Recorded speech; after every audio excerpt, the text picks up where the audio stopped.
Welcome all to Annual Day Celebrations Sports Event. Alif High School, here and hereafter.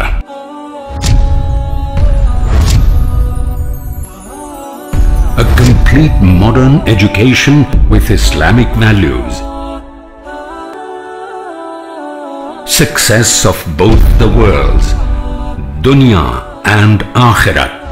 Consequences of straying from righteousness and neglecting our spiritual duties. Through this speech, our Sidra sister will elucidate the teaching of Islam on safeguarding oneself from the hellfire and the actions one can take to earn the mercy and forgiveness of Allah.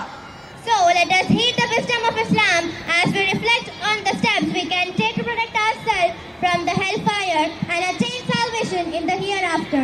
Let us express our gratitude to our Sidra sister for her insightful discourse on protecting oneself from the hellfire. Bismillahirrahmanirrahim. Ya ayyuhallazina amanu qu anfusakum wa ahlikum nara. గౌరవనీయులైన గురువులకు పెద్దలకు మరియు నా సోదర సోదరీమణులకు అస్సలాము అలైకుం వరహ్మతుల్లాహి వబరకాతుహు.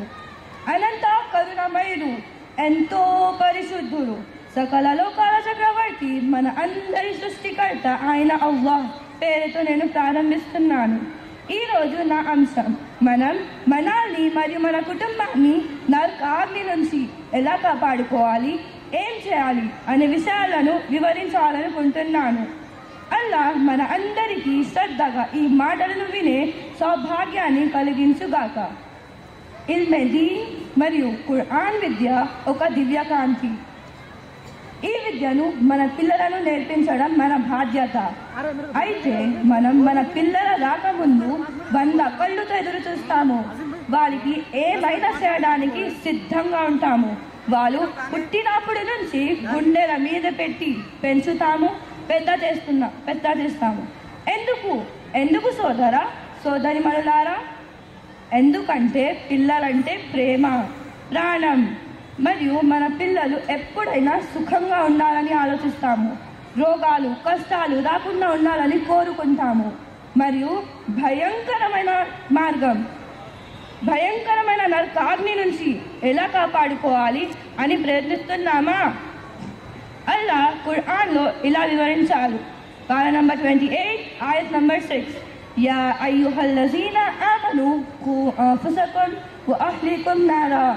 ఓ విశ్వాసులారా, మీరు మిమ్మల్ని మరియు మీ కుటుంబాన్ని నరకాగ్ని నుంచి కాపాడుకోండి. అది చాలా భయంకరమైన చోటు. మనం గుర్తు పెట్టుకోవాల్సినది విషయం ఏమిటి అంటే, ఒకవేళ మన కుటుంబం నుంచి ఎవరైనా నరకాగ్ని వెళితే దానికి కారణం మనం కూడా మిత్రులారా. మన పిల్లలపై ప్రేమ ఏమిటి అంటే, మన పిల్లలు మనతో పాటు స్వర్గంలో కూడా ఉండాలి మరియు నరకాగ్ని బలికుండా కాపాడుకోవాలి. అది అంటే నిజమైన ప్రేమ. మరి దీనికోసం మనం ఏం చేయాలి? మనం మన పిల్లలను ఖురాన్ చదవడం నేర్పించాలి, ఇల్మే దీన్ నేర్పించాలి, మంచి చదువు నేర్పించాలి, మంచి మార్గంలో మనంతో పాటు నడిపించాలి, ఖురాన్ నేర్పించాలి మరియు లోకాల చక్రవర్తి ఆయన అల్లాహ్పై విశ్వాసించాలి, నమాజ్ను చదవటం నేర్పించాలి. మహానీయ ప్రవక్త ప్రాఫెట్ మొహమ్మద్ సల్లల్లాహు అలైహి వసల్లం గారి సత్య మార్గంలో మనం నడవాలి మరియు మన పిల్లలను నడిపించాలి. బుద్ధిమంతుల్లాగా, గుణవంతుల్లాగా మనము తయారయ్యాలి మరియు మన పిల్లలను తయారు చేయాలి. అల్లాహ్ మన అందరికీ ఈ మాటలపై అమలు చేయడానికి సౌభాగ్యాన్ని కలిగించుగాక. జజాకల్లాహు ఖైరా. అస్సలాము అలైకుం వరహ్మతుల్లాహి వబరకాతుహు.